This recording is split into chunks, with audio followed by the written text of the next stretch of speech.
Altin Dumani dhe Bledar Maksuti. Ergjus Agasi pritet njëjtë me masën e sigurisë pas arrestimit të tij, ndërsa ndaj tij rrëdojnë akuza për 7 vepra penale. I shpallur prej 5 muajsh se kreu i grupit strukturuar kriminal që paracaktonte tenderat miliona euro të Akshit, është arrestuar nga BKH dhe policia në afërsi të plepave në Durrës 2 ditë më parë. Në momentin e arrestimit, Agasi ndodhej në makinë me Uljan Shpataraku, një zyrtarin e lartë policor të njohur të larguar nga strukturat e rendit dhe të shpallur në kërkim. Ergjus Agasi pas arrestimit është sjellë në masa trepta sigurie dhe është ekspozuar para kamerave të mediave në drejtorinë e policisë Tiranë për t'u dërguar më pas në bllokun e sigurisë.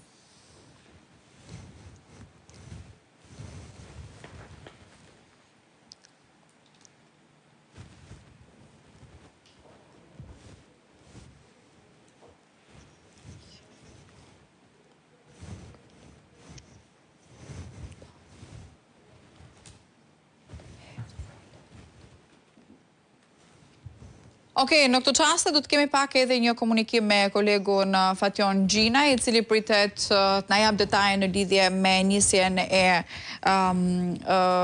çështjes presancës në gjykatën e posaçme ndaj Ergjus Agasit. Pra, është parashikuar që të nisë në orën 12:00, kanë kaluar më shumë se 5 minuta, por që do të presim detaje në lidhje me këtë seancë që do të zhvillohet me relatorin gjyqtarin e gatshme Rudina Palloj. Në sallën e gjyqit janë të pranishëm prokurorët e SPAK Altin Dumani dhe Bledar Maksuti. Do të kemi detaje nëse do të ketë apo jo shtyrje të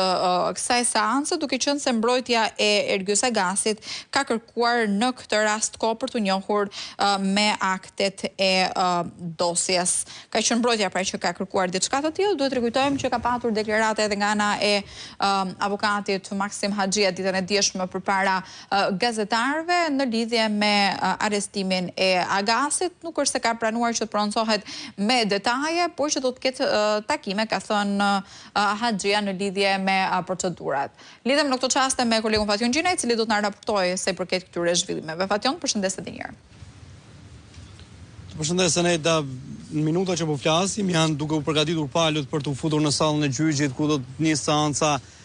gjyqësore për vlerësimin e masës së sigurisë marrë në mungesë më herët ndaj biznesmenit Ergjus Agasi, lidhur me dosjen e Akshit, ndërkohë që shtyrja e seancës me 2 orë erdhi për shkak të kërkesës së avokatit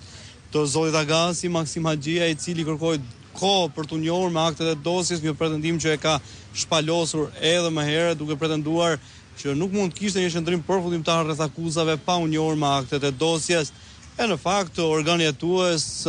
me sa duket kishte nguruar të jepte aktet hetimore për shkak se bëhej fjalë për një subjekt që ishte në kërkim ndërkombëtar dhe natyrisht pritej kapja e tij për të bërë edhe vendosjen në dispozicion të akteve. Seanca pritet të nisë nga minuti në minutë për shkak se palëve ju duhet koha nevojshme për të paraqitur dhe bërë gati për nisjen e seancës, ndërsa ende jemi në fazat e fillimit të ditës sa i takon procesit në tërësi. Pra, nga ky moment mund të nisë debati gjyqësor mes palëve, nuk ka patur ndonjë të re përveç faktit që mbrojtja ka lexuar aktet e vëna në dispozicion nga gjykata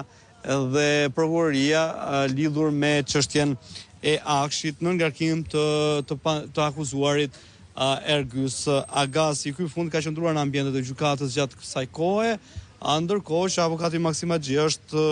mbyllur në sallën e gjyqit ku ka qëndruar mbi aktet hetimore. Zoti Agasi do të vlerësohet për sa i takon kushteve të masës së sigurisë, nëse do të vendosë provimin e saj ose jo, për 7 vepra penale për cilat e akuzon organi i prokurisë së posaçme lidhur me dosjen e Akshit, ku ai dhe biznesmeni tjetër i arrestuar para disa javësh në Francë, Ermal Beqiraj, akuzon se së bashku me ish drejtoreshën e Akshit, Mirlinda Karcionaj dhe persona të tjerë, 8 në total, krijuan një skemë zhvatje të parave publike përmes dyfishimit të vlerës së tendrave, paracaktimit të fituesve dhe devijimit të miliona eurove në llogaritë e kompanive fiktive, por edhe në raste konkrete në kompani të lidhura me Ergjus Agasin dhe Ermal Beqirin, ndërkohë që për eliminimin e rivaleve u përdorën metoda edhe të rënda, si që në ato të pengmarrjes apo intimitimit e kërcënimit, për të cilat ju janë atribuar edhe veprat penale si konkurrencë palishme nëpërmjet dhunës apo heqje e palishme e lirisë apo vepra penale që kanë të bëjnë me grupin e strukturuar kriminal. Do shohim për të patur detaje të reja për të ndarë me publikun rreth qëndrimit që mund të mbajë Ergys Agasi gjatë seancës së sotme, por edhe mbrojtja e tij e nga ana tjetër edhe e prokurorëve Altin Dumani dhe Bledar Maksuti. Gjykata drejtohet sot nga gjyqtarja Rudina Palloj për shkak se Floriera Davidi ndodhet me lejen vjetore të pushimeve verore dhe natyrisht rregulloria e gjykatës parashikon që shqyrtime e kërkesave të tilla që janë emergjente bëhen nga gjyqtari që qëndron në detyrë gjatë kohës së mungesës një tjetri, pra është gjyqtari i njohur në termin si gjyqtari i gatshëm, sikurse ndodh edhe me prokurorët e gatshëm. Pritet të jetë një seancë gjatë, duke qenë se priten gjithashtu kundërshtime nga ana e Agasit dhe e avokatit mbrojtës të tij, por nga ana tjetër edhe relatimin e kërkesës që do të jetë e fillimit, kërkesa e SPAK lidhur me kushtet për të cilat ajo kërkon caktimin e masës së sigurisë, ku si argument kryesor janë natyrisht 7 veprat penale që i atribuon biznesmenit. E qartë. Mirë,